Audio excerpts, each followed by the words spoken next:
تم نے انہیں کبھی دیکھا نہیں ہے؟ دندار کہتا ہے ہاں، وہ جب چلے گئے تھے تب میں بہت چھوٹا تھا۔ شہزادہ یگید کہتا ہے فکر مت کرو میرے بھائی، اب تم ان سے ملنے ہی والے ہو، بس ہم چند قدموں کی دوری پر ہیں اور وہ ہم سے مل لیں گے۔ دندار کہتا ہے انشاءاللہ یگید بھائی، انشاءاللہ۔ اسی دوران کچھ قریب بھی منگول بھی آ جاتے ہیں اور وہ چھپ کر شہزادہ یگید اور دندار کو دیکھنے لگتے ہیں، کیونکہ ان کا منصوبہ یہ تھا کہ وہ دندار اور شہزادہ یگید کو اغوا کر کر لے جائیں گے۔ پھر ایک سپاہی منگول سپاہی دوسرے سپاہی کو کہتا ہے جا کر نویان کو بتاؤ کہ بچے آ گئے ہیں۔ یہ سنتے ہی وہ سپاہی روانہ ہو جاتا ہے۔ اس کے بعد قبیلے کا منظر سامنے آتا ہے۔ ایک گھوڑا گاڑی تیار تھی جو حائمہ خاتون اور کندوگدو کو لے کر الظلوم جانا تھا، اور سگرتکن، کندوگدو اور حلیمہ باہر کھڑے ہوئے ہوتے ہیں۔ کندوگدو کہہ رہا تھا سگر میرے بھائی، تم ارطغرل کو سنبھالو ذرا، تم جانتے ہو کہ ہمارے قبیلے کی کیا صورتحال ہے سگرتکن بھائی، ہم اس وقت کسی بھی نئے محاذ پر جانے کے قابل نہیں ہو سکتے ہیں۔ میرے بھائی تم ارطغرل کو کچھ سمجھاؤ کہ وہ ہوش کے ناخن لے لے۔ اتنے میں حائمہ خاتون باہر آ جاتی ہیں اور کہتی ہیں حلیمہ سلجان، میری غیر موجودگی میں یگید اور دندار کا تم لوگوں نے بہت زیادہ خیال رکھنا ہے۔ حلیمہ کہتی ہے آپ پریشان مت ہوں والدہ، ہم ان کا پورا خیال رکھیں گے۔ پھر سلجان کہتی ہے آپ پریشان مت ہوں والدہ، کندوگدو صاحب جلد صحت یاب ہو کر واپس آ جائیں گے۔ اس کے بعد منگولوں کے ٹھکانے کا منظر سامنے آتا ہے۔ الو بلگے ادھر موجود تھا اور وہ مسلسل ڈھول بجا رہا تھا، اور نویان بھی ادھر ہی کھڑا ہوا ہوتا ہے، اور سپاہی بھی ادھر ہی موجود تھے۔ پھر نویان کہتا ہے وقت آ گیا ہے الو بلگے۔ دوسری طرف قبیلے میں کندوگدو اور حائمہ خاتون الظلوم روانہ ہو رہے تھے۔ حائمہ خاتون گوبجے سے کہتی ہیں بیٹی تم کافی عرصے سے افسوس دہ ہو، کیا کچھ ایسا ہے جو ہمارے علم میں نہیں ہے؟ گوبجے کہتی ہے نہیں حائمہ خانم، کچھ ایسا نہیں ہے، آپ خیریت سے جائیں۔ حائمہ خاتون کہتی ہیں اللہ کی امان میں رہو۔ پھر وہ سب ایک دوسرے سے ملاقات کرنے لگتے ہیں۔ پھر حائمہ خاتون سلجان سے کہتی ہیں اللہ تمہاری حفاظت کرے۔ سلجان کہتی ہے آپ کا سفر محفوظ ہو اور مشکلات سے پاک ہو۔ پھر سگرتکن حائمہ خاتون کا ہاتھ چومتا ہے اور کہتا ہے والدہ فی امان اللہ، اللہ آپ کو اپنے حفظ و امان میں رکھے۔ حائمہ خاتون کہتی ہیں بہت شکریہ بیٹا۔ پھر کندوگدو سلجان سے کہتی ہے اللہ آپ کو جلد صحت یاب کرے صاحب۔ پھر کندوگدو اور سلجان آگے بڑھ جاتے ہیں۔ پھر حائمہ خاتون گھوڑا گاڑی پر سوار ہو جاتی ہیں اور کندوگدو بھی گھوڑا گاڑی پر سوار ہو کر الظلوم کی طرف وہ روانہ ہو جاتے ہیں، اور پیچھے سے حلیمہ پانی پھینکتی ہے ایک بالٹی میں۔ اس کے بعد گوبجے سلجان کو اشارہ کرتی ہے کہ وہ تودیکن کے پاس جائے۔ تودیکن اپنے خیمے میں موجود تھا، اور اتنے میں سلجان اس کے مرکزی خیمے میں داخل ہو جاتی ہے، اور تودیکن کہتا ہے خوش آمدید سلجان خاتون۔ سلجان کہتی ہے بہت شکریہ تودیکن صاحب۔ پھر تودیکن کہتا ہے کیا کندوگدو بھائی روانہ ہو گئے ہیں؟ یہ سن کر سلجان کہتی ہے بالکل ہو گئے۔ تودیکن کہتا ہے اللہ ان کی حفاظت کرے۔ سلجان کہتی ہے شکریہ، تو لیکن کہتا ہے اور وہ صحت یاب ہو کر لوٹیں۔ سلجان کہتی ہے انشاءاللہ بھائی۔ پھر تو لیکن کہتا ہے خیریت ہے، آپ کو کوئی بات کرنی تھی؟ سلجان کہتی ہے میں گوبچے کے بارے میں بات کرنے کے لیے آئی ہوں، کافی عرصے سے وہ افسردہ ہے، کافی عرصے سے ایسا لگ رہا ہے کہ وہ کھو گئی ہے، نہ کچھ کھاتی ہے نہ کچھ پیتی ہے۔ وہ آپ کی بیوی ہے، اگر آپ اجازت نہیں دیں گے تو میں کچھ نہیں بولوں گی، لیکن میں اپنی بہن کو اس حالت میں نہیں دیکھ سکتی ہوں بھائی۔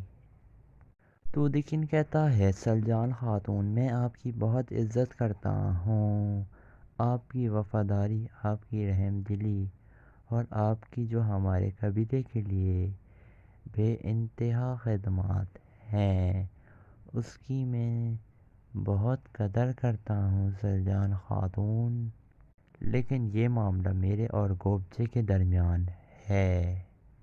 یہ کہہ کر تو لیکن پیچھے مڑ جاتا ہے۔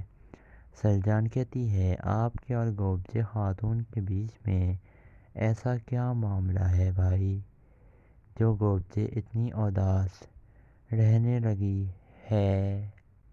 وہ بیوی جو آپ کی خاطر اپنی جان دینے کو تیار ہے، پھر ایسا کیا ہو گیا ہے؟ تو لیکن سردار، تو لیکن کہتا ہے برائے مہربانی مجھے مجبور مت کریں، آپ کا بھی دل دکھے گا۔ سلجان کہتی ہے اور جو میری بہن کا دل دکھ رہا ہے وہ اس بارے میں آپ کیا کہیں گے؟ تو لیکن غصے سے کہتا ہے سلجان خاتون، سلجان کہتی ہے آپ میرا دل توڑ بھی دیں گے تو بھی مجھے کوئی افسوس نہیں ہوگا، لیکن اگر گوبچے کا دل ٹوٹے گا تو مجھے افسوس ہوگا۔ میں جانتی ہوں اگر آپ اس سے محبت نہ کرتے تو آپ کبھی بھی اسے اپنے اوطاق میں مت لاتے۔ ایسا مت کیجیے، کب تک ایک دوسرے سے جدا رہ کر آپ لوگ خود کو آپ سزا دے رہے ہیں۔ تو لیکن سردار، پھر سلجان کہتی ہے آپ رحم کھائیے میری بہن پر۔ تو لیکن کہتا ہے اس نے مجھ سے جھوٹ بولا، وہ ارطغرل کو پسند کرتی تھی، یہی سننا چاہتی تھی نا آپ؟ سلجان کہتی ہے بس یہ مسئلہ ہے بھائی، آپ معصوم گوبچے کے خیالات کو سمجھ ہی نہیں پائے، اس شیطان آیتولن نے آپ کے ذہن میں زہر بھر دیا ہے۔ تو لیکن سردار، زہر بھر دیا ہے اور آپ کو کچھ سمجھ ہی نہیں آ رہا ہے۔ تو لیکن کہتا ہے آپ اسے معصومانہ کہتی ہیں؟ سلجان خاتون، گوبچے نے مجھے بتایا ہے کہ جب ارطغرل کی شادی حلیمہ سے ہو گئی تھی تو تب بھی وہ اسے بلا نہیں پائی، آپ اسے معصومانہ کہتی ہیں؟ سلجان خاتون، اور اس نے کہا کہ وہ ارطغرل کو ہی پسند کرتی تھی۔ سلجان کہتی ہے کیا اس نے یہ نہیں بتایا آپ کو کہ اس کے بعد آخر ہوا کیا؟ پھر قدرت نے آپ کو اس کے سامنے لا کر کھڑا کر دیا، ہر بات اس کے سمجھ میں آتی رہی۔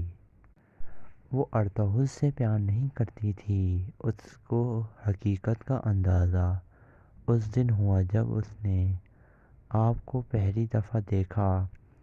تو لیکن سردار، وہ آپ کی باتوں میں کھوتی چلی گئی، جب آپ نے اس سے شادی کی تو آپ کو اس کا سکون اور خوشی نظر نہیں آئی کیا؟ تو لیکن سردار بتائیے، جواب دیں، کیا آپ کو کچھ نظر نہیں آیا؟ تو لیکن سردار، تو لیکن کہتا ہے اور جو خنجر اسے لگا، یہ جانتے ہوئے کہ وہ مجھے اولاد نہیں دے سکتی، اس نے جان بوجھ کر یہ بات مجھ سے چھپائی تھی۔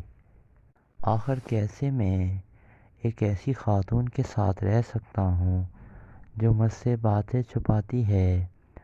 سلجان خاتون۔ سلجان کہتی ہے، اللہ کے کام میں آپ دخل اندازی کرنے والے کون ہوتے ہیں؟ تو لیکن سردار، میرے کتنے بچے پیدا ہونے سے پہلے ہی مارے گئے اور کنڈوکٹوں نے انہیں دفنا دیا۔ اب ایک بار پھر اللہ نے مجھے اولاد کی نعمت سے نوازا ہے۔ بس میری یہی خواہش ہے تو لیکن سردار کہ میں اسے اپنی گود میں اٹھاؤں اور پیار کروں۔ ماضی تو صرف ماضی ہوتا ہے تو لیکن سردار، اللہ نے آپ کو گوبتے کا ساتھ نصیب کیا ہے۔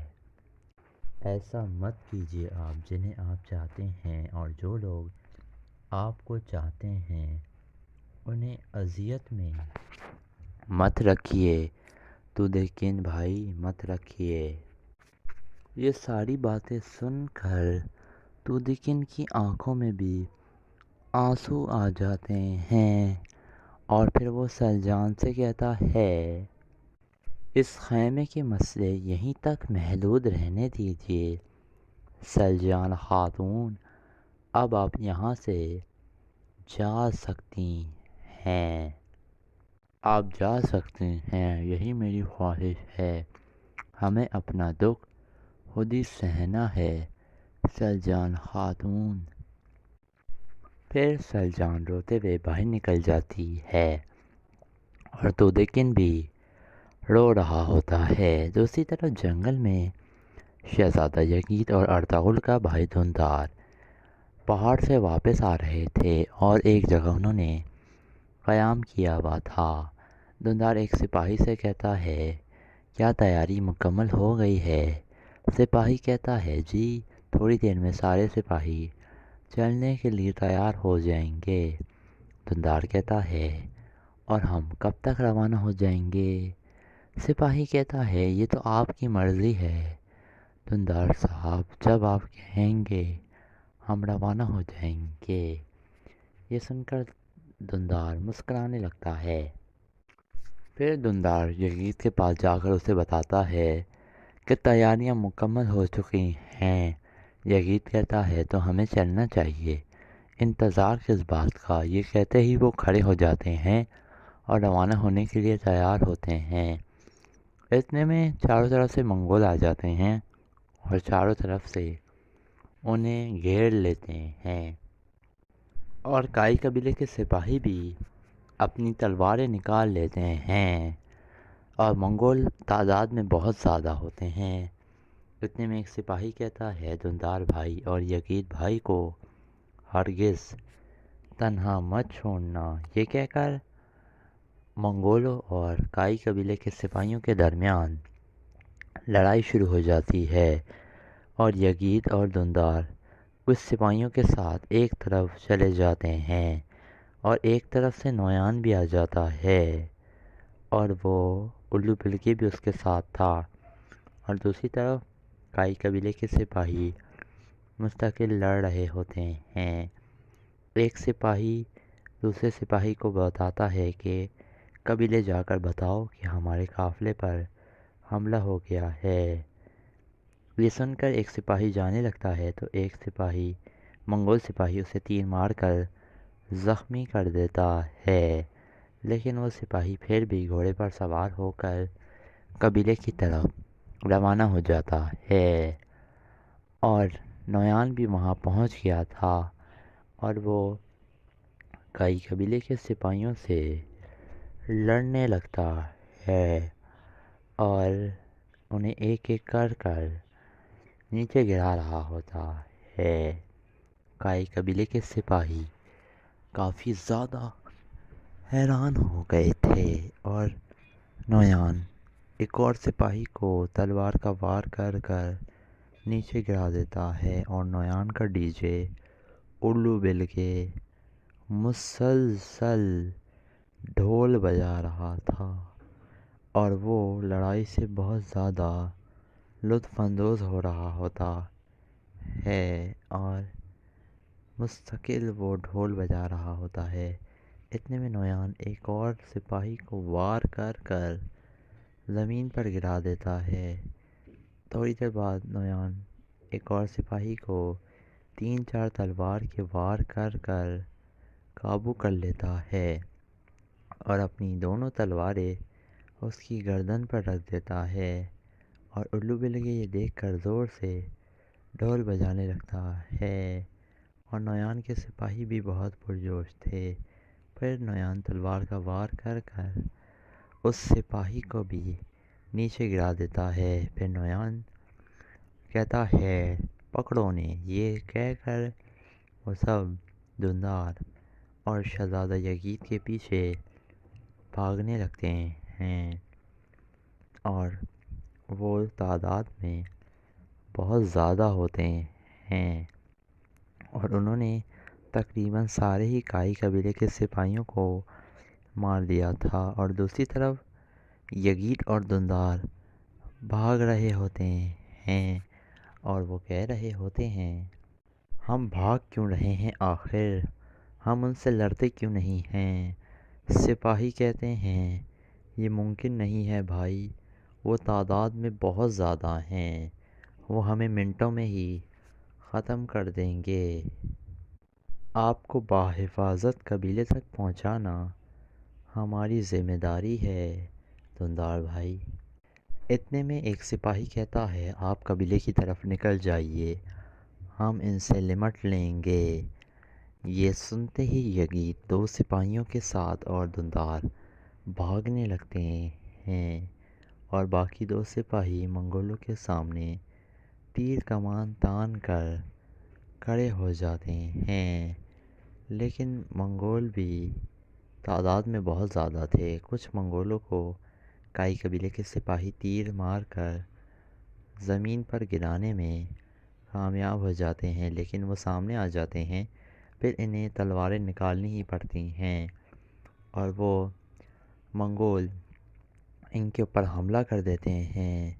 کائی قبیلے کے سپاہی بہادری سے لڑ رہے ہوتے ہیں، لیکن وہ تعداد میں بہت زیادہ تھے، اور یہ صرف 2 اکیلے تھے، اور وہ منٹوں میں ہی کائی قبیلے کے سپاہیوں کا کام تمام کر دیتے ہیں۔ اتنے میں نویان اور الو بلگے بھی آ جاتے ہیں، اور ان کے ساتھ بھی سپاہیوں کی بہت بڑی تعداد موجود تھی، اور وہ مسلسل بھاگ رہے ہوتے ہیں، اور دوسری طرف 2 سپاہی شہزادہ یزید اور دھندار کو لے کر جنگل میں پہنچ جاتے ہیں۔ اتنے میں سامنے سے 2 منگول آ جاتے ہیں، تو کائی قبیلے کے سپاہی تیر کمان نکال کر ان کا نشانہ لے کر انہیں مار دیتے ہیں، لیکن آگے راستہ نہیں ہوتا ہے، اور ہر طرف منگول موجود ہوتے ہیں، اور وہ سوچ رہے ہوتے ہیں ہم جائیں تو جائیں کدھر۔ پھر وہ اپنی تلواریں نکال کر کھڑے ہو جاتے ہیں۔ اتنے میں ایک تیر آتا ہے، ایک کائی قبیلے کے سپاہی کے لگتا ہے، وہ نیچے گر جاتا ہے۔ وہ حیران ہوتے ہیں کہ یہ تیر آیا کہاں سے، منگول سپاہی نظر کیوں نہیں آ رہے ہیں۔ اتنے میں ایک اور تیر آتا ہے، اور وہ دوسرے سپاہی کے لگ جاتا ہے، اور وہ بھی نیچے گر جاتا ہے۔ یزید اور دھندار بالکل اکیلے رہ جاتے ہیں، اور وہ اپنی تلواریں نکال لیتے ہیں اور ادھر ادھر دیکھنے لگتے ہیں، اور وہ کافی زیادہ پریشان ہو گئے تھے۔ اتنے میں انہیں نویان کی آواز آتی ہے جو کہہ رہا تھا تم لوگ نویان سے لڑ نہیں سکتے ہو، ہتھیار ڈال دو اپنے۔ دھندار کہتا ہے ہمیں ان سے لڑنا ہوگا یزید، اگر ہم نے ہتھیار ڈال دیے تو ہم مارے جائیں گے۔ یزید کہتا ہے ہتھیار ڈالنے کا تو سوال ہی پیدا نہیں ہوتا ہے دھندار بھائی۔ اتنے میں سامنے سے نویان نکل کر آ جاتا ہے، اور نویان پھر کہتا ہے ہتھیار ڈال دو، تم لوگ نویان کا مقابلہ نہیں کر سکتے ہو۔ پھر یزید اور دھندار کافی زیادہ پریشان ہو جاتے ہیں۔ اتنے میں بہت سارے منگول سپاہی نکل کر آ جاتے ہیں اور انہیں چاروں طرف سے گھیر لیتے ہیں، اور یزید اور دھندار کے پاس وہاں سے بھاگنے کے کوئی راستے نظر نہیں آ رہے ہوتے ہیں انہیں، کیونکہ وہ بری طریقے سے نویان نے انہیں اپنے جال میں پھنسا لیا تھا، اور نویان کا یہی منصوبہ تھا کہ وہ دھندار اور یزید کو اپنے ساتھ لے کر جائے گا، کیونکہ سعد الدین نے اسے ایسا کرنے کے لیے کہا تھا، کیونکہ سعد الدین چاہتا تھا کہ وہ شہزادہ یزید کو سلطان بننے کی پیشکش کرے گا اور پھر وہ ارطغرل کے خلاف کر دے گا علیمہ سلطان اور اس کے بھائی کو۔ اس لیے یہ سب نویان اس کے حکم پر کر رہا ہوتا ہے، سعد الدین کوپیک کے۔ اسی دوران ارطغرل صاحب بھی جنگل میں پہنچ گئے تھے اور وہ ارد گرد کا جائزہ لے رہے ہوتے ہیں۔ اتنے میں انہیں سامنے سے ایک زخمی سپاہی گھوڑے پر آتا ہوا نظر آتا ہے۔ ارطغرل صاحب اسے دیکھ کر حیران ہو جاتے ہیں اور سمجھ جاتے ہیں کہ کچھ ہوا ہے۔ پھر ارطغرل صاحب بھاگ کر اپنے گھوڑے سے نیچے اترتے ہیں اور تیزی سے اس کے پاس جاتے ہیں اور اسے گھوڑے سے نیچے اتار لیتے ہیں۔ ارطغرل صاحب اس سے پوچھتے ہیں، کیا ہوا ہے بھائی؟ پھر ارطغرل اس کے کندھے پر جو تیر لگا ہوا تھا وہ نکال کر توڑ کر پھینک دیتا ہے۔ پھر ارطغرل صاحب پوچھتے ہیں، کیا ہوا ہے تمہیں بہادر؟ یہ سن کر سپاہی کہتا ہے، ارطغرل بھائی مدد کریں، یزید اور دھندار کی زندگی خطرے میں ہے بھائی، وہ نیچے ڈھلان کی طرف ہیں۔ ارطغرل صاحب پوچھتے ہیں، بتاؤ حملہ کس نے کیا تھا؟ یہ سن کر سپاہی بڑی مشکل سے بولتا ہے، نویان۔ یہ کہتے ہی وہ سپاہی شہید ہو جاتا ہے اور ارطغرل صاحب بہت زیادہ غصے میں آ جاتے ہیں، اور پھر ارطغرل اس کی آنکھیں بند کر دیتا ہے اور پھر تیزی سے نیچے کی طرف جانے لگتا ہے، کیونکہ سپاہی نے بتایا تھا کہ وہ نیچے کی طرف ہیں۔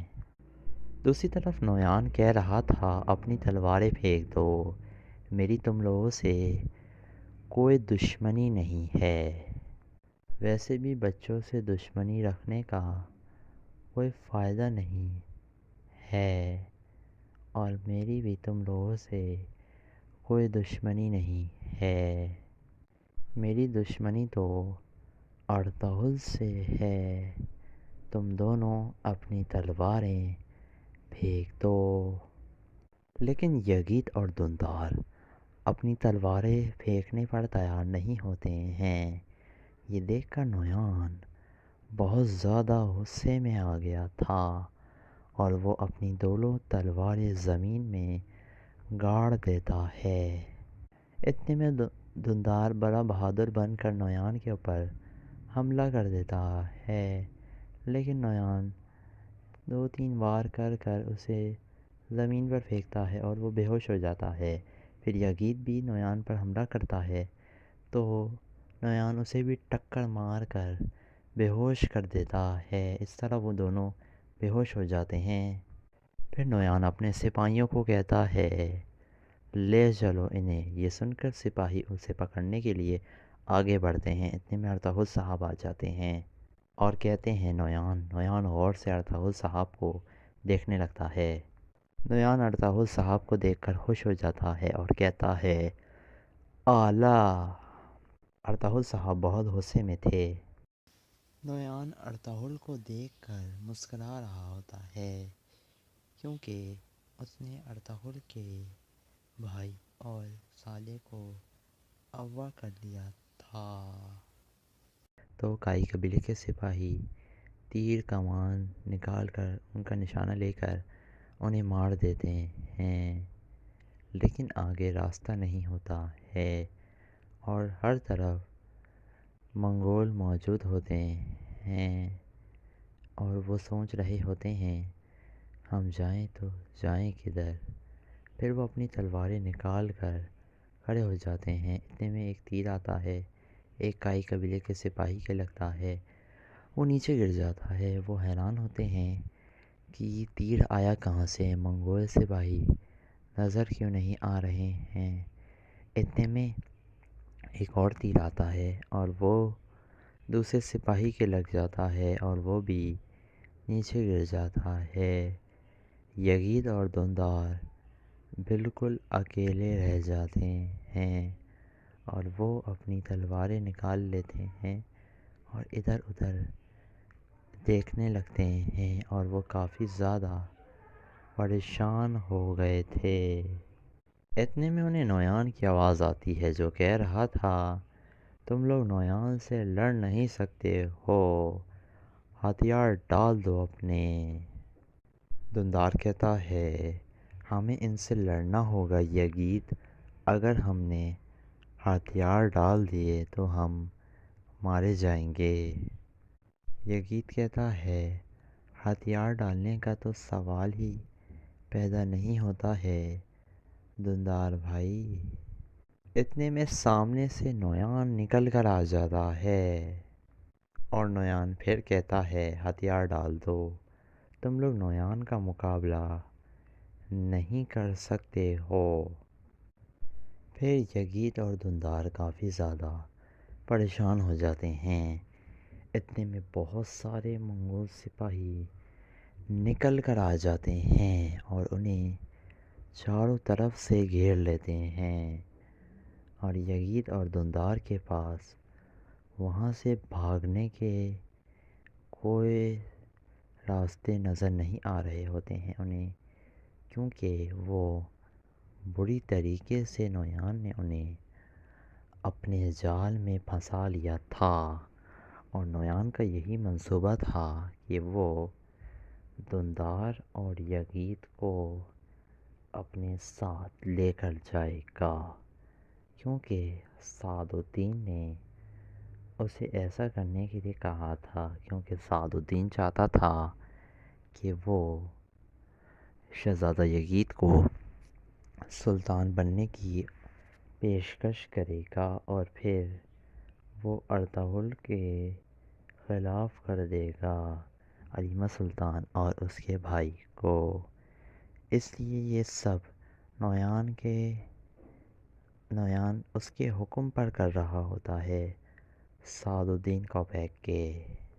اسی دوران ارطغرل صاحب بھی جنگل میں پہنچ گئے تھے اور وہ ارد گرد کا جائزہ لے رہے ہوتے ہیں۔ اتنے میں انہیں سامنے سے ایک زخمی سپاہی گھوڑے پر آتا ہوا نظر آتا ہے۔ ارطغرل صاحب اسے دیکھ کر حیران ہو جاتے ہیں اور سمجھ جاتے ہیں کہ کچھ ہوا ہے۔ پھر ارطغرل صاحب بھاگ کر اپنے گھوڑے سے نیچے اترتے ہیں اور تیزی سے اس کے پاس جاتے ہیں اور اسے گھوڑے سے نیچے اتار لیتے ہیں۔ ارطغرل صاحب اس سے پوچھتے ہیں کیا ہوا ہے بھائی؟ پھر ارطغرل اس کے کندھے پر جو تیر لگا ہوا تھا وہ نکال کر توڑ کر پھینک دیتا ہے۔ پھر ارطغرل صاحب پوچھتے ہیں کیا ہوا ہے تمہیں بہادر؟ یہ سن کر سپاہی کہتا ہے ارطغرل بھائی مدد کریں، یزید اور دندار کی زندگی خطرے میں ہے بھائی، وہ نیچے ڈھلان کی طرف ہیں۔ ارطغرل صاحب پوچھتے ہیں بتاؤ حملہ کس نے کیا تھا؟ یہ سن کر سپاہی بڑی مشکل سے بولتا ہے نویان۔ یہ کہتے ہی وہ سپاہی شہید ہو جاتا ہے اور ارطغرل صاحب بہت زیادہ غصے میں آ جاتے ہیں اور پھر ارطغرل اس کی آنکھیں بند کر دیتا ہے اور پھر تیزی سے نیچے کی طرف جانے لگتا ہے، کیونکہ سپاہی نے بتایا تھا کہ وہ نیچے کی طرف ہیں۔ دوسری طرف نویان کہہ رہا تھا اپنی تلواریں پھینک دو، میری تم لوگوں سے کوئی دشمنی نہیں ہے، ویسے بھی بچوں سے دشمنی رکھنے کا کوئی فائدہ نہیں ہے، اور میری بھی تم لوگوں سے کوئی دشمنی نہیں ہے، میری دشمنی تو ارطغرل سے ہے، تم دونوں اپنی تلواریں پھینک دو۔ لیکن یگید اور دھندار اپنی تلواریں پھینکنے پر تیار نہیں ہوتے ہیں۔